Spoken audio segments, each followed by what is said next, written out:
of us are born and raised in Duncan, practically.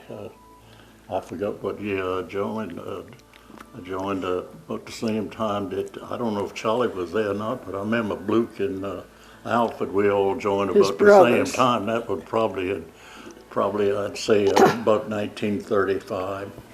I think. 1935. They were my older brothers. Yeah. I think 12 years old was the magic number that Yeah. the majority that of would have children. been 1932 then. Yeah. 32, 33. I forgot who the preacher was. Was it Reverend Schuler? That's probably when you joined.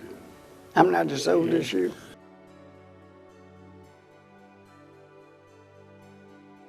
She played the organ.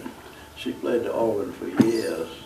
In fact, my first recollection of the church was sitting on a stool by her while she was playing. And in those days, it just wasn't a morning service. It was morning, afternoon, weddings, funerals. I spent a lot of time as a choir off. Sitting down on a little chair beside the organ where you couldn't see over the rail.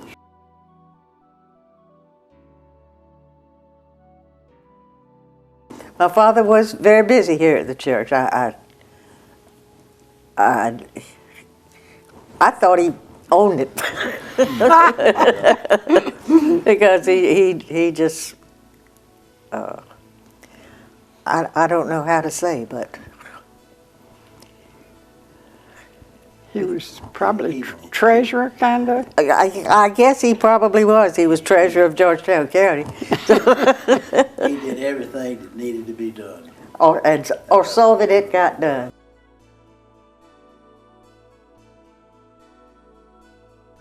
My sister, who is only 2 years older than I am, and I would walk 2 blocks, one this way and one that way, coming to Sunday school or church or both.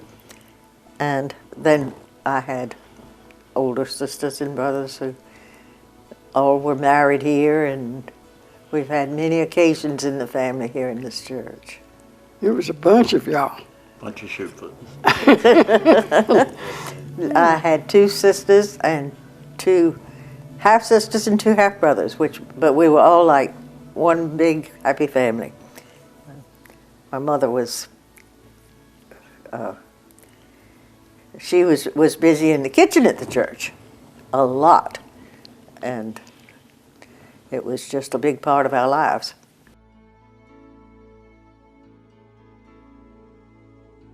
My old Ford family, they were real old Methodist church. Matter of fact, my grandfather was one when the first church burnt down, and he told the congregation, "Don't get too excited. We'll build back one bigger and better." And my old auntie that lived to be 103, Ida Bell Ford, she Ida Ford Ida Bell. Ford Bell, excuse me. She taught Sunday school, and of course I was a little fella coming to Sunday school, and when I'd miss, she would say, well, the best way to keep Jeep coming to Sunday school is to cut a canal from Sanpet River up to the front door of Sunday school, and he would be on church on time. It'd be Sunday school on time, and she was kind of a pistol ball. She thought the only way to heaven was down through the aisles of Duncan Memorial Methodist Church. And, they're great things. The old aunties, I used to call them. They used to sit there and they'd take up a whole pew. The finest thing that I know that ever happened to me is in the Sunday school here, we had a hayride. And my dear darling wife here invited me to go as her partner on the hayride. And I must have been every bit about 10 or 12 years old then. We went to the beach, and she held my hand, and now she's been holding it for 68 years. But that is one of the greatest things that ever happened to me at Duncan Memorial Methodist Church. That's sweet. One thing I remember about my father in church is I can see him going like this, you know, how you do your arm to see the watch. Look at his watch and look at the preacher. Show it to the preacher. Yep, raise his arm and look at the watch and Well, give his preacher the eye. talking about the physical changes in the church, how could we ever tell them about all the physical We'd be changes? sitting on the grass right now. Ooh, wow. Wow. This room is a late addition. Where was the first church that burnt? That wasn't on this ground, was it? That was Across the street. across the street. This part of the old building has really been altered a great deal over the years. From the front to the back, the partitions have been changed and rearranged, and actually the pastor had an office over in that building across the street, and we had a lot of Sunday school rooms, but our census has changed so, because I don't know if it's been noted anywhere else, but we have been the mother to 3 other churches: Herbert Memorial, Wayne over in Maryville, Herbert Memorial in Kensington, and St. Paul's over at Paulus Island. So that really took a lot of people away from Duncan, families that would probably still be attending here. Over and over again. So that has made such a big difference in our congregation. And we don't have the number of people that we used to have a long time ago, and then people die. A lot of us have died. And so it's hard for us to woo the younger families because they live out from town. And it does make a big difference to have an older church in town. Well, we don't have a lot of young families living in town. They bring their children to daycare a lot of times, to some of the churches that have daycare. And we used to have daycare, and then along comes someone who maybe doesn't think that we need daycare, and it closes down, and then we lose those families because they take them to another church that has daycare. So things change. Every so often, things change. But we're working on it, and we're looking forward, and I feel like we, at this time, have a wonderful pastor, and she's wonderful. Her sermons are fantastic, and I think she's truly blessed this church. I just wish that everybody who's not coming would come. They would really get something from her and her message. And some of these young families that are members, they joined the church, but they're not attending. If I'd like to say, come on, we need you. We need you so badly. But that's kind of what's happened to a downtown church at this point in time, because we don't have a school in town. I think Dora's a super pastor.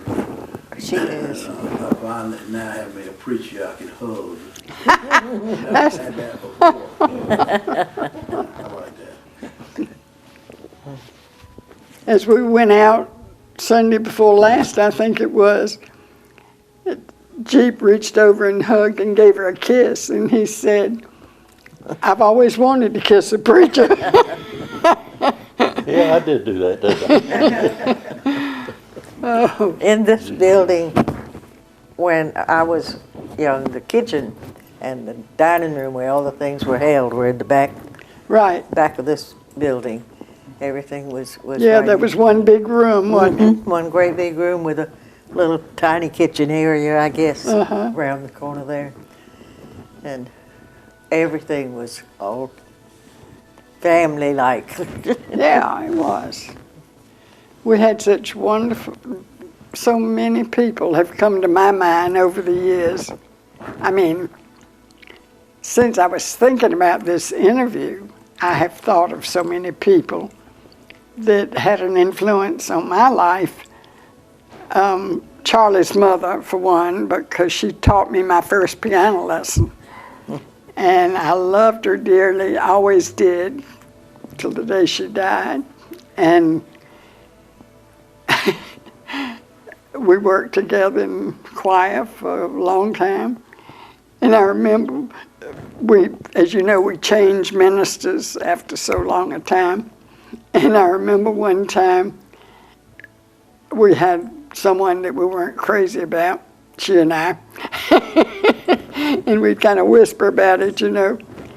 And I said, "Oh, Miss Nita, we got the new preacher coming." And she said, "Oh, I know, Weezy."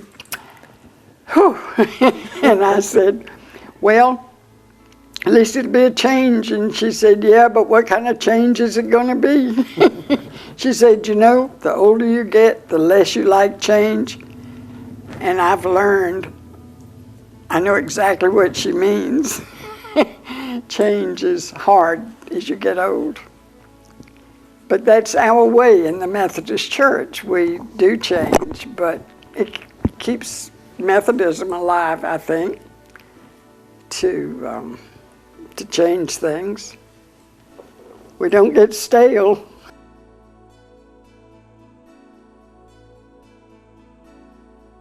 I remember every one of them from the time I think I joined the church. Summers.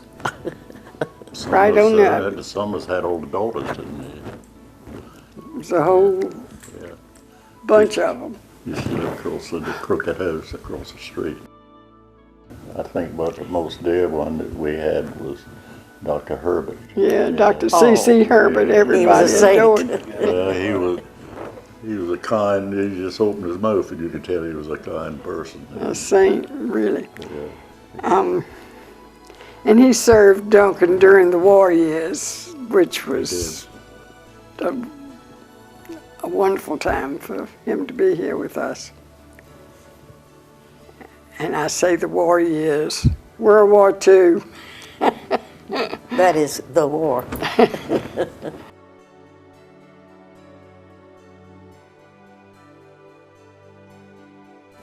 Right on down Haymarket Street.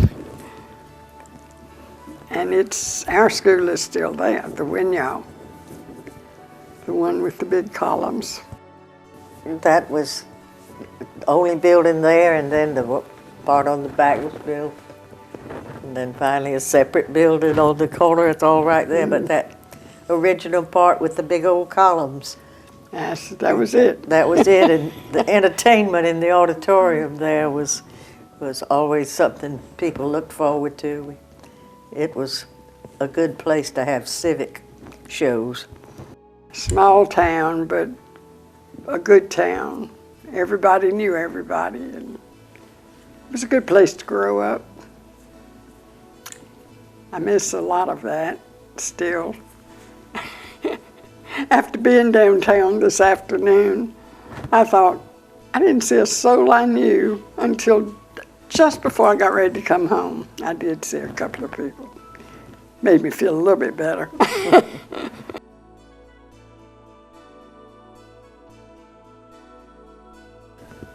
The Coast Guard had a very active group in Georgetown at that time, and so we just felt involved.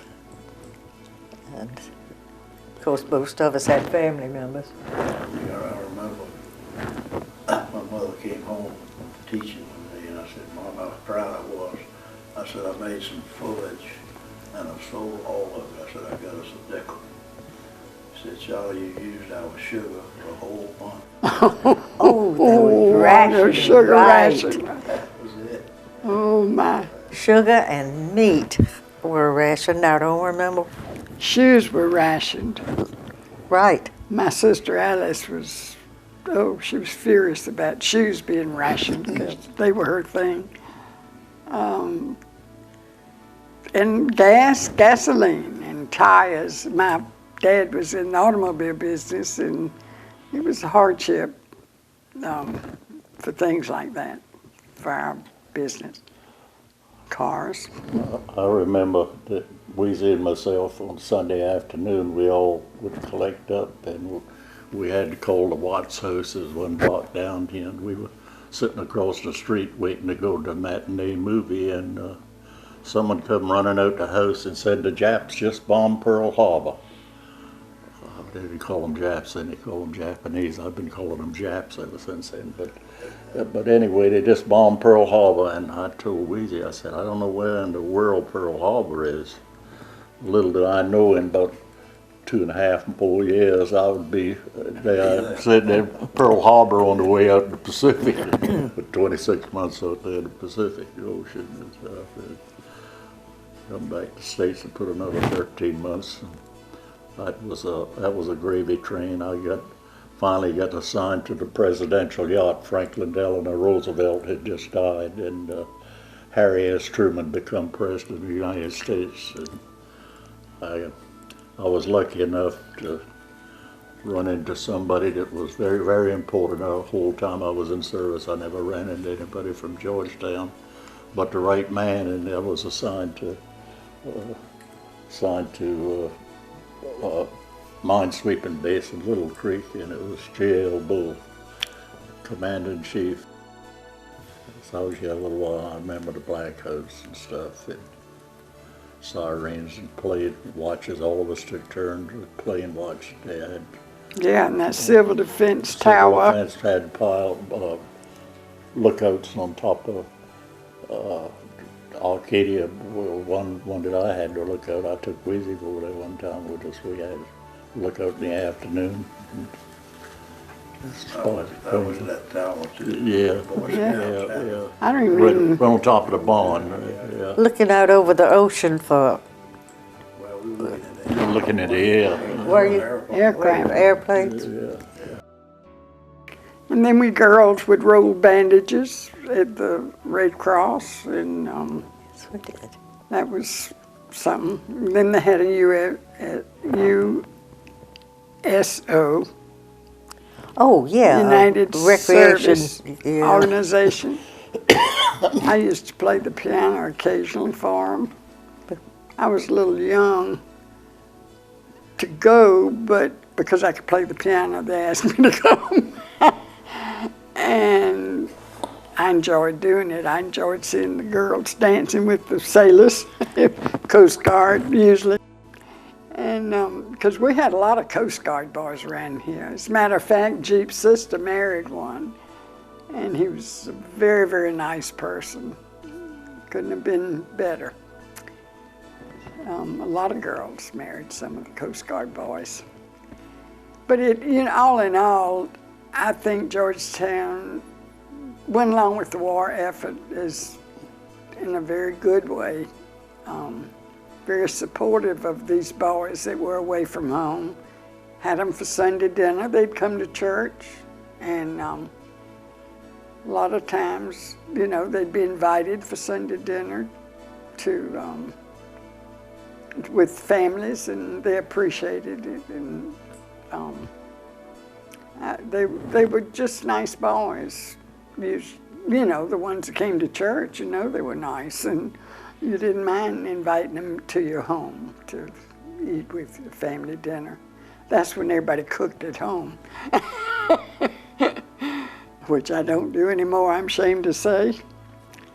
But the effect of December the 7th on everybody was, probably everybody could remember when they heard about it. I was playing Monopoly with a friend across the street, and her daddy came in the room and said, "Betty, you'd better go home." He knew my brother was at Pearl Harbor, and Yeah, you that knew where was Pearl that was Harbor his was. instinct. Yeah. To say that I'd better go. Of course, I was only what? But you couldn't have been more than 10, because Something I was like just that. 12 years old, maybe. Something like Yeah. that. But old enough to know that Donald was in danger. Yeah. And so it left an impact on our generation. It did.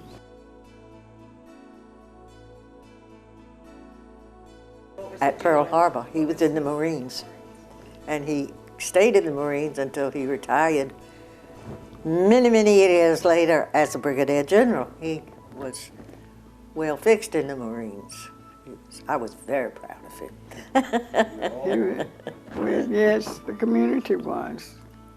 And that was another thing. I think we were all very proud of our Connects people. yeah, and we have a wall with the ones that were members of Duncan out just around the corner.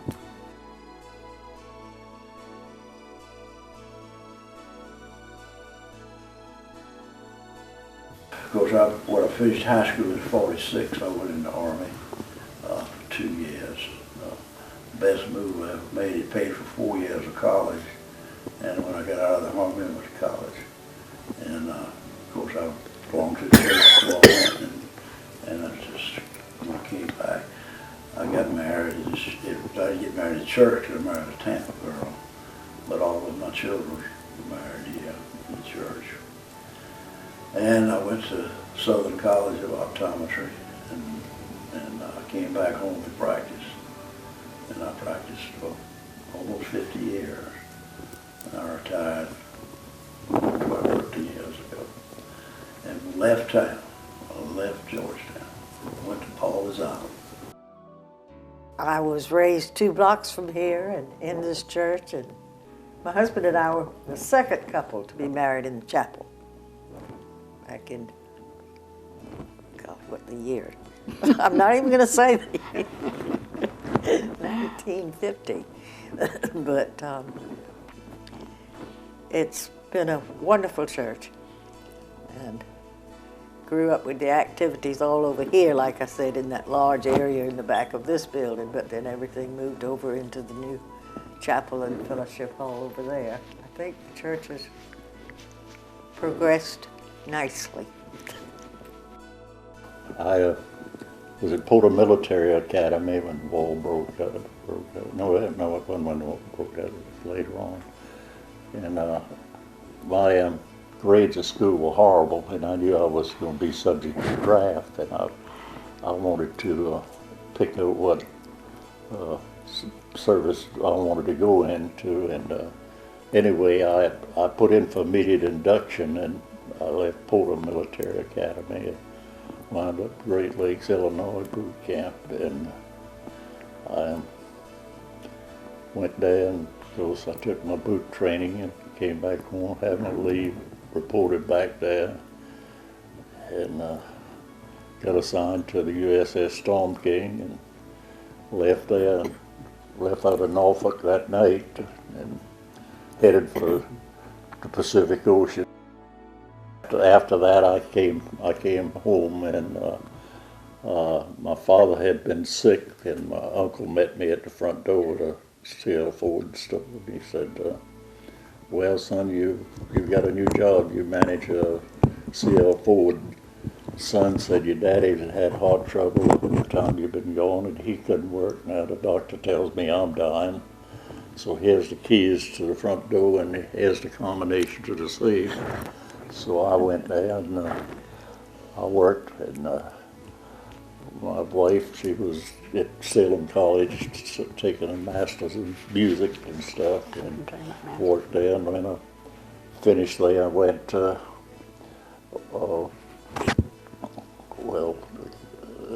I don't know, I went just work. All you did was work. Work, and then of course, You worked and you worked and my worked. family started graduating from, I had younger cousins, and it was getting a lot of family, and Louise's daddy asked me if I wanted to get in the automobile business. He didn't have any sons, and so I said, yes, I think so.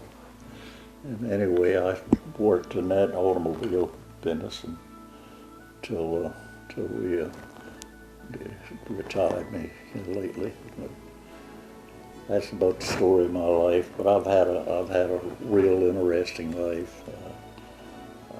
And Duncan's been my only church, and my family's only church. My because I was fortunate enough to marry a Duncanite. You didn't have any choice about that, did you? Oh, my. No regrets. Thank you. My adult life, well, after that summer, we got married right after he got out of the service. And had 3 lovely children. I've been very proud of our 3 children. You forgot to mention them. I think you have something to crow about when each one of them have contributed to their communities.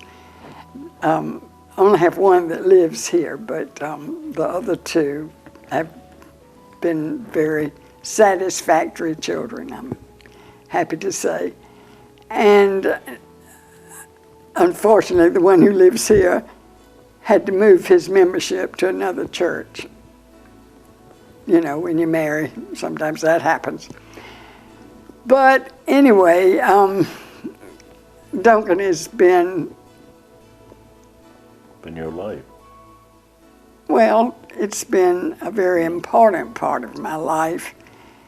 And I just don't know how the storms of life would be handled if I hadn't had such a wonderful upbringing in this church. There have been so many people, and now that we've been sitting here talking, I just think of so many names that have come to my mind. It would take the rest of the afternoon to name them all. Mentors that have meant so much to me. I hope their names are written down somewhere. I don't know that they are, but they really have been wonderful people that have contributed to this church in so many ways. I'd like to say one of them in particular was Betty's sister. Half-sister. Half-sister. Yeah. I wanted to say half, but I wasn't sure. You're right. She was a same daddy. half-sister. Yeah, same daddy. Her daddy, Rosalie Shuford, who was just a pillar of this church, but she was just a wonderful, wonderful person. And then there was another person that was here in later years who worked with our youth, but she gave so much of herself, Edie Mae Johnson. Yeah. I just can't not mention Edie Mae. She was just a darling person, and she didn't really have a big influence on my life, but she was a friend.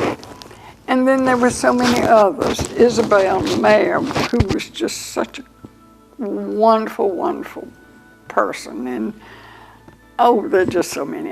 Names just come in. When you go way, way back, I think about Elizabeth Ashford, who was just a wonderful historian, and I still don't know what happened to all her papers.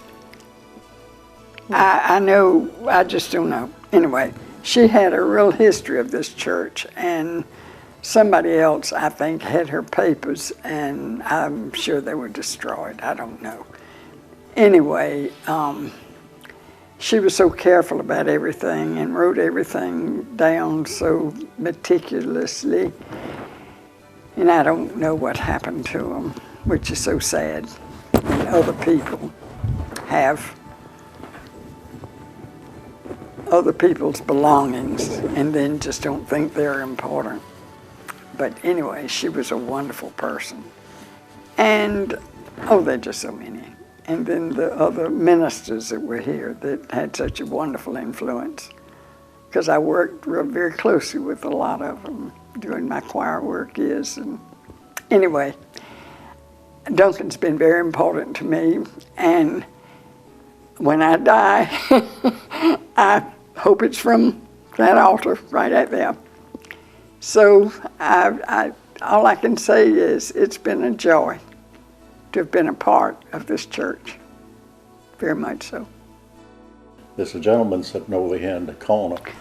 My precious friend. His name is Skoko, and he's been bound to that organ in the choir for How many years, Paul? Close to 50. 20 what?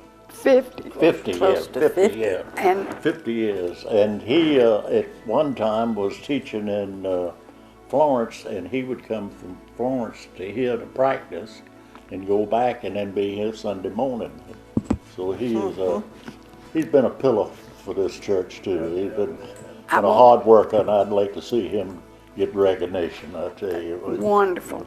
And I'm sorry I didn't mention you, Paul, with you sitting there, because he was in high school when I had a youth choir, and he played for me at that time, played the organ for me, for those young people.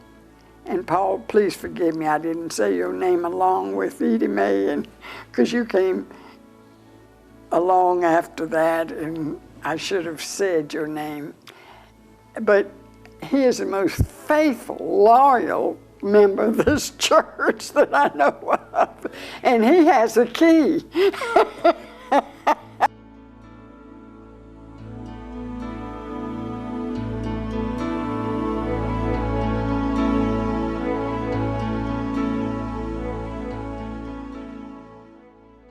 I worked with the youth for a while, my husband and I, for a few years, which was it was a good thing, but it was very demanding, but we loved it. We did. Since Melanie was kind of helping me with it, it made it easier, so.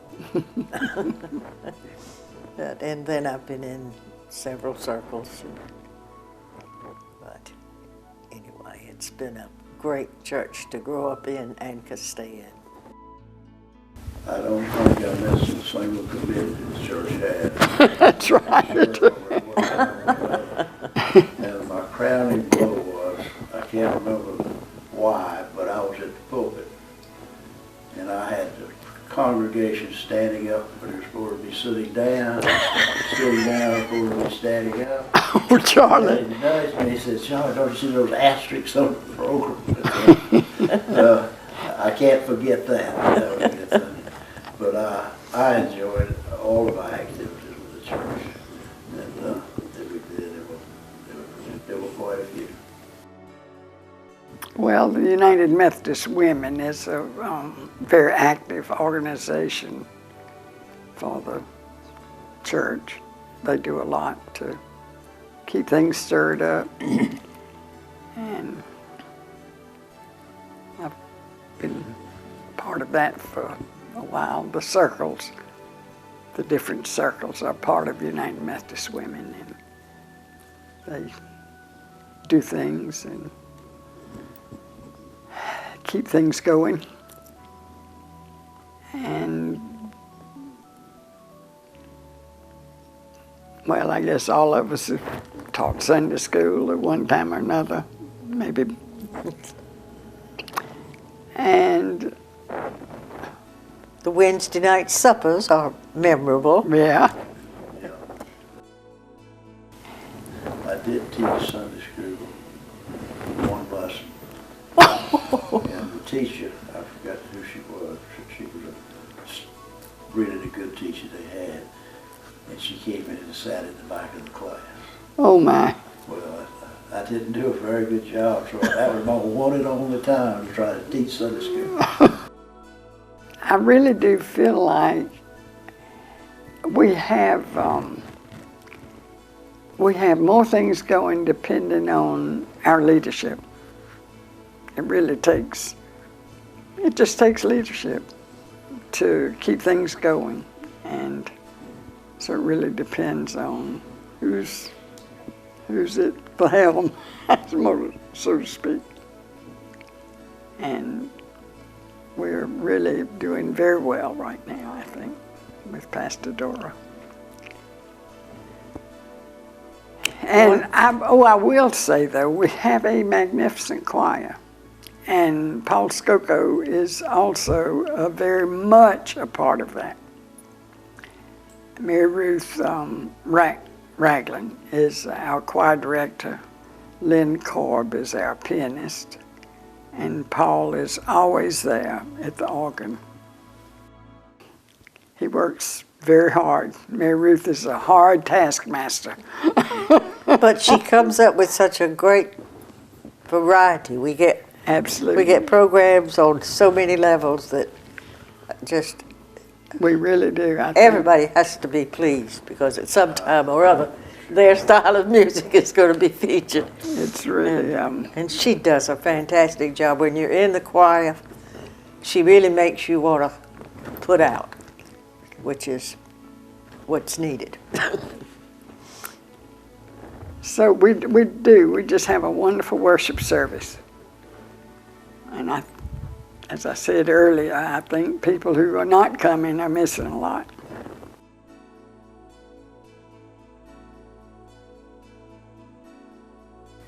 And it didn't really start as a Methodist thing. It was more a Little It's chapel. not a Methodist church now, I don't think. No. It's still a denomination. Yeah. but it just turned out kind of that people from our church took care of it, looked after it, supported it, got ministers to come and preach, and music, and did a wonderful, caring job. So much so that they have completely redone that building, because now you can hardly find a place to sit on Sunday morning. It's packed every Sunday. It really is. It just, they say it's just amazing how packed it is every Sunday. When we had a house over at Paulie's, I used to go over there and play the piano occasionally for the Linwood and Nancy Altman were the ones who, Mainstay of that. They take care of it. Yeah. and now because of health issues, their children always helped them, and now their children have more or less, I think, have picked it up from them and help out. But And if you have never been, you should go. There's somehow just a special feeling. The whole back wall is clear glass. You can see out over the Oh, it's marsh just and into the gorgeous. creek. And that in itself is an inspiration. That can make your mind wander a little bit. yeah, Yeah. You sit up for her. Wow. and people from all over want to get married there. They have weddings all year long. I heard just the other day this young couple that are going to be married there in December of this coming year. I thought, December? Better wear a fur coat. But I understand they have heat Oh, yeah. as well as it's air conditioned in the summer now. But I remember playing the piano one Sunday and this breeze was blowing so it blew the music closed. Paul says he remembers that too, that happening to him. You would fight for the window seat. Right, but you were so glad to have a breeze because it could be very hot at times. But anyway, I think what I noticed most, you could look out and see the mud flats, and where you'd see a little pool of water, you'd see the minnows there, and I got to look at those minnows, and I said, you know, if I could get some of those minnows when I get back home, I could catch a flounder. shame on you. Oh my, but anyway. Disregard that last part. They have done such a wonderful job and it's so rewarding to think that people on vacation want to get up early and go and worship. And I think it's just really great to have a place on Paulie's for people to do that and go on with their vacation and enjoy themselves in God's world.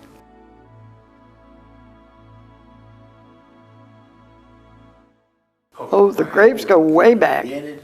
Oh, goodness. That's a- Yeah, really old.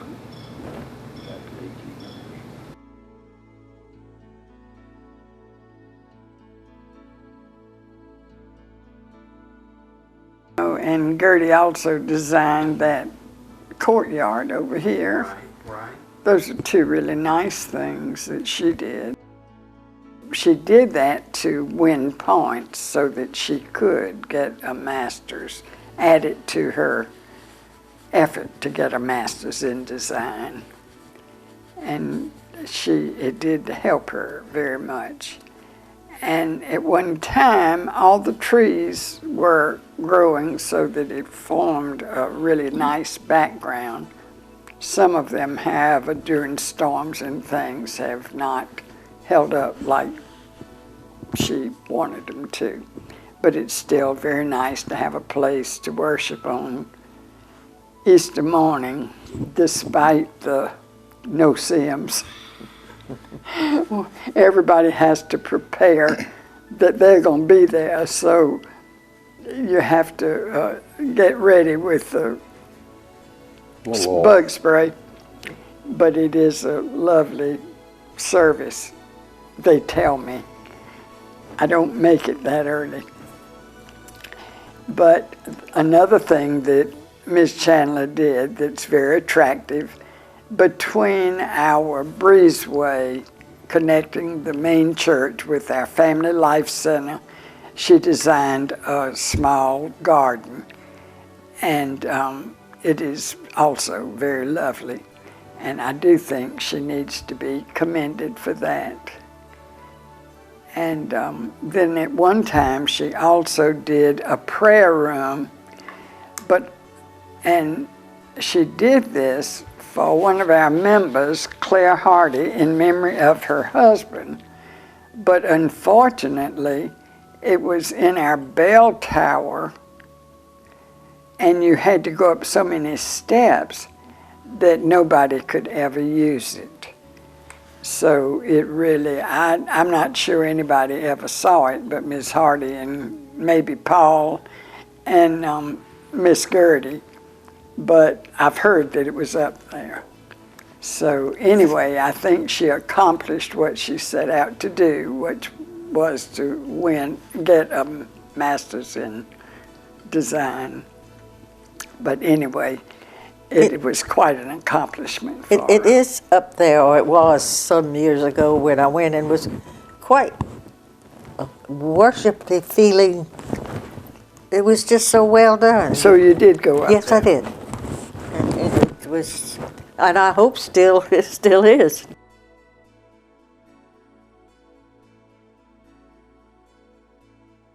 And we have a book that Paul keeps up for us, a large book in this case, back in the corner, of things that people have given to the church that